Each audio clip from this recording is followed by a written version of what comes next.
Ed ecco qua con un altro video, io sono Issam e questo è il Kugu Kirin M4 Pro.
Questo monopattino mi è piaciuto talmente tanto che probabilmente all'inizio del video avrei detto che è il migliore del 2020 e dico probabilmente perché c'è un ma, un piccolo ma, sono due ma in realtà, che vedremo durante questo video, quindi rimanete con me. E sì, è vero che si chiama Kugu Kirin M4 Pro, ma in realtà per me, da quello che ho provato, questo è un monopattino che non c'entra niente con il Kugu M4. Perché questo? Perché sì, ci sono delle modifiche che adesso andrò a elencarvi, però queste modifiche rendono questo monopattino completamente diverso nel comportamento in positivo, molto meglio rispetto al Kugu Kirin M4. Qualcuno vi direbbe sì, è un upgrade, è un Pro Professional. In realtà per me è un monopattino completamente diverso e un monopattino che vale veramente la pena prendere nel 2020, specialmente che ho detto probabilmente, poi valuterete voi, è uno dei migliori del 2020 da 500 watt ovviamente. Per farvi comprendere quanto sono differenti uno dall'altro andremo a elencare le differenze tra uno e l'altro, partendo dalle gomme che sono rimaste con la camera d'aria, quindi non sono tubeless, ma come potete notare la versione Pro ha una gomma più larga, un po' più per terreno misto. Devo dire che su strada è fantastica, anche fuori strada è fantastica e si sente tanto la differenza di stabilità tra questa gomma e quest'altra gomma della versione normale. Devo dire però che se non vi piacciono le gomme rumorose, la versione Pro non fa per voi, perché sono molto rumorose le gomme e si sente tanto. A me personalmente piace questa cosa perché se siete in un sentiero da qualche parte, state andando sulla pista ciclabile, c'è qualcuno che sta utilizzando la pista ciclabile per correre o per camminare, vi sente senza disturbarlo. Con il clacson, che è rimasto uguale, non è cambiato e funziona molto bene. Già che siamo in questa zona vi faccio vedere un'altra differenza, per esempio la luce, che è molto più forte della versione Pro rispetto alla versione M4 standard e vabbè, adesso non si vede tanto perché l'ho puntata un po' verso la terra, però la punto un pochino verso la telecamera per farvi vedere la differenza. Spero che si possa vedere. Questa differenza non è una differenza strutturale importante, però comunque c'è questa differenza. Adesso parliamo di due differenze che a primo occhio sembrano delle piccole differenze, in realtà cambiano completamente il comportamento del monopattino, facendoli diventare completamente differenti. E di questo avevo parlato nel video scorso del Kugu M4 versione standard, ovvero il manubrio. Il manubrio è cambiato completamente, è cambiato non solamente nella forma e l'attaccatura alla forcella eccetera eccetera, ma anche la chiusura del manubrio, ma è cambiata anche l'inclinazione. Non so se potete vederlo sulla telecamera, ma questo manubrio è meno inclinato verso il guidatore, quindi più lontano da voi. Ma non solo, hanno cambiato anche la forma, che è una cosa non solamente estetica ma molto funzionale, perché come potete notare hanno avanzato il manubrio di qualche centimetro, saranno 5 centimetri, che sembrano pochi ma in realtà hanno un grande effetto sulla guida, sia sul rettilineo ma anche in curva. E devo dire che il Kogoo Kirin M4 Pro è meglio addirittura dell'Erlang H6 in curva. L'Erlang infatti è più stabile sul rettilineo a causa del baricentro più basso.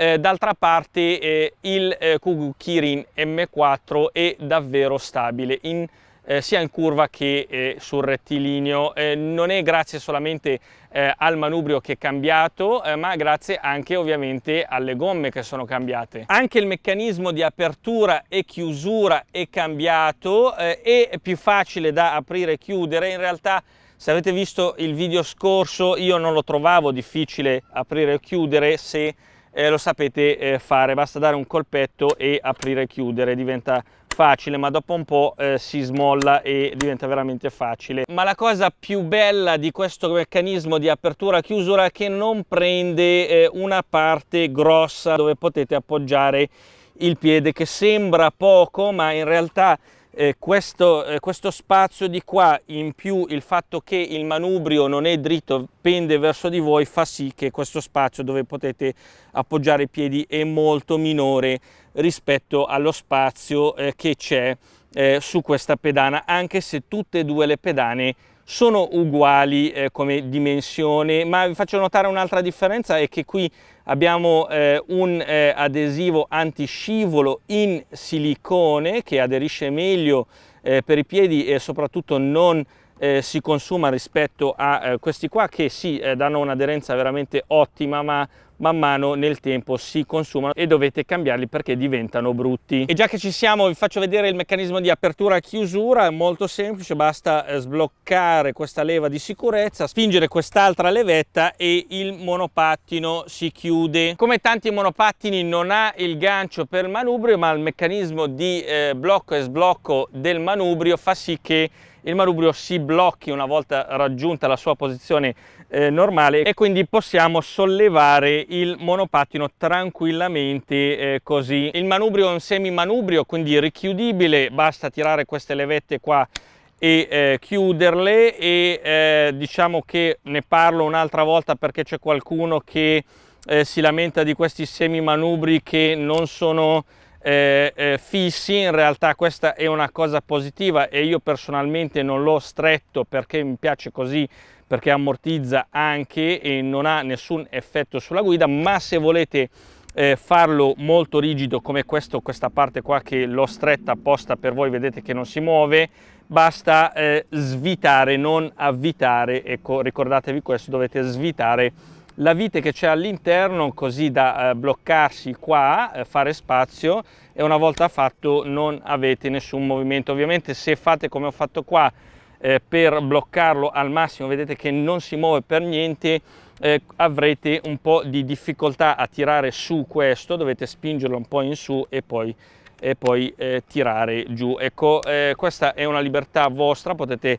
farlo o non farlo. Come ho detto, io personalmente preferisco che il mio manubrio sia un po' molle. Una cosa che non è cambiata e mi fa veramente piacere che non è cambiata sono gli ammortizzatori sia davanti che dietro, perché questi ammortizzatori sono i migliori ammortizzatori che potrete mai avere su un monopattino da 500 watt, almeno da quello che so io. Per quanto riguarda il motore non è cambiato, è sempre quello da 48,1 volt 500 watt, ma la batteria è cambiata, ovvero abbiamo 2 ampere ora in più come capacità, perché questa batteria ha una capacità di 13 ampere ora. Serve? Sì, serve tantissimo, perché nel video scorso vi avevo già detto che la versione M4 riesce a fare fino a 45 km all'ora, ma se ci date dentro tanto, andate molto veloce, addirittura scende l'autonomia a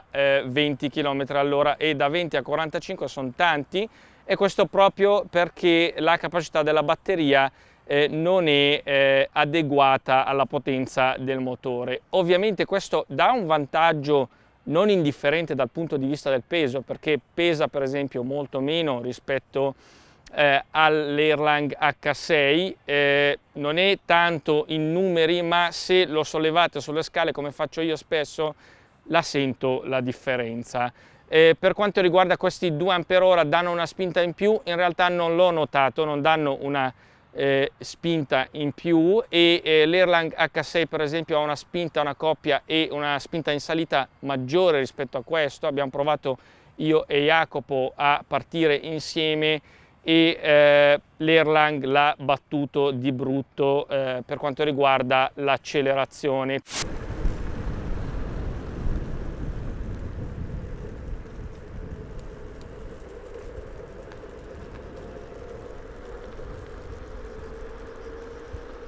Ok, a quanto sei? 26, 27. So che tanti non hanno tragitti molto lunghi da fare, perché l'Erlang riesce a fare veramente 60 km con una carica. Questo con 13 Ah rispetto a 11 Ah della versione normale riesce ad arrivare da 25 minimo fino a 50-55, loro dichiarano 55 km, io sono riuscito a fare fino a 40-45 km, però facevo anche salite, discese, mi fermavo, insomma non ho fatto tirata unica. Per me personalmente questo è il primo perché preferisco una batteria con una capacità maggiore che riuscirebbe a durarmi più cicli nel tempo, specialmente per il mio peso di 82 kg e che non soffrirebbe in salita. Ovviamente questo potrebbe essere positivo per qualcuno perché preferisce il monopattino più leggero. Il secondo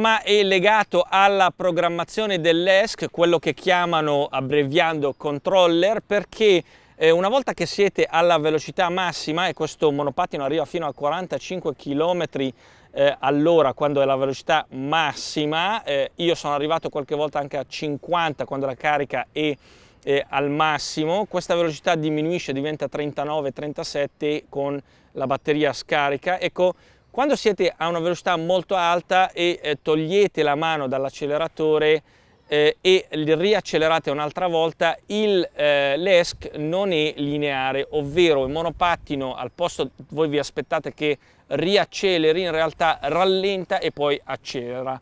Questo è legato alla programmazione dell'ESC, o probabilmente non riceve informazioni dal motore sulla sua velocità attuale per poi accelerarla, quindi è un problema di taratura. Questo non dà assolutamente fastidio, ma ci mettete un pochino ad abituarvi all'inizio. Sicuramente se queste due cose, ovvero la programmazione dell'ESC ma anche la capacità della batteria, magari fosse 17,5 o 20 Ah, avrei sicuramente tolto il probabilmente e dichiarato questo monopattino il migliore del 2020 da 500 watt. Con la versione Pro, esattamente come la versione standard, e mi scoccia veramente parlare di una versione Pro perché secondo me questo è un monopattino completamente diverso, ecco, arriva anche qua il sellino che attualmente questo mese in Italia è illegale, quindi dovete toglierlo. Per quanto riguarda la procedura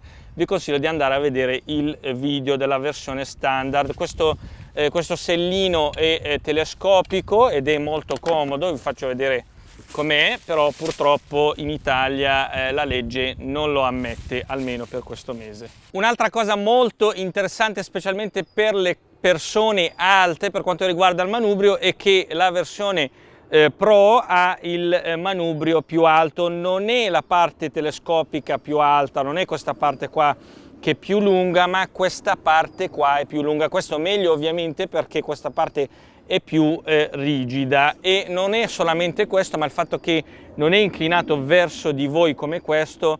Se siete delle persone alte, ecco, questo vi permette di aumentare l'altezza del manubrio senza darvi fastidio durante la guida. Il monopattino arriva ovviamente con il suo manuale di istruzioni molto chiaro, con le fotografie, esattamente come la versione standard, tutto spiegato, anche come togliere e rimettere il sellino, eccetera eccetera, ma non arriva con il manuale di istruzioni del display multifunzione e se volete sapere le funzioni andate a vedere il video della versione standard perché hanno lo stesso display multifunzione. E esattamente come la versione standard purtroppo abbiamo lo zero start attivo, quindi adesso anche se non spingo il monopattino posso accelerare. Come potete notare, vi consiglio vivamente di disattivare questa funzione come ho fatto nel video della versione standard. Il monopattino arriva con una borsetta con all'interno un po' di chiavi per smontare e per regolare e registrare freni eccetera eccetera. Arriva anche con due chiavi che sono molto utili, non solamente perché ci permettono eventualmente, se vogliamo fermarci al bar a prendere un caffè, di spegnere il monopattino, prendere la chiave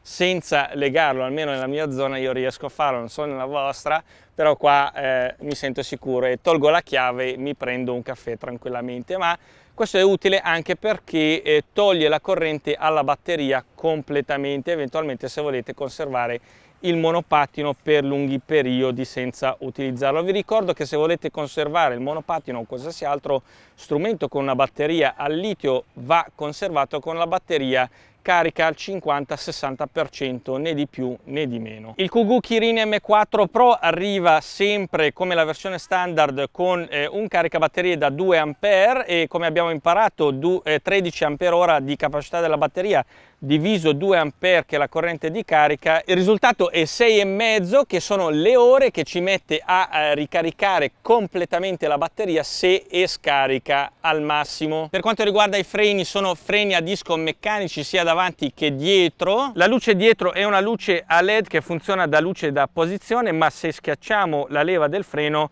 si accende anche. Vi faccio notare che qua sembrerebbe che queste sono le frecce, ma in realtà questa è una luce rossa che si accende così una volta che premete la leva del freno. Ma se accendete invece la freccia, vedete che qua c'è un'altra fila di luci che è differente dall'altra, di colore arancione, che è la freccia. Adesso accendo tutte e due insieme schiacciando la leva del freno e questa è solamente la freccia. Ammortizzatori?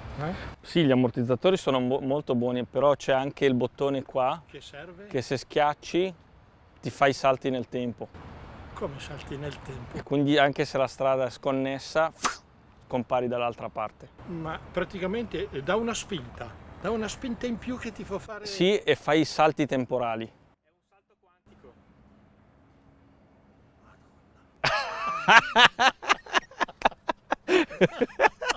No, davvero? Sì, sì. Vuoi provare? Proverei volentieri, Però?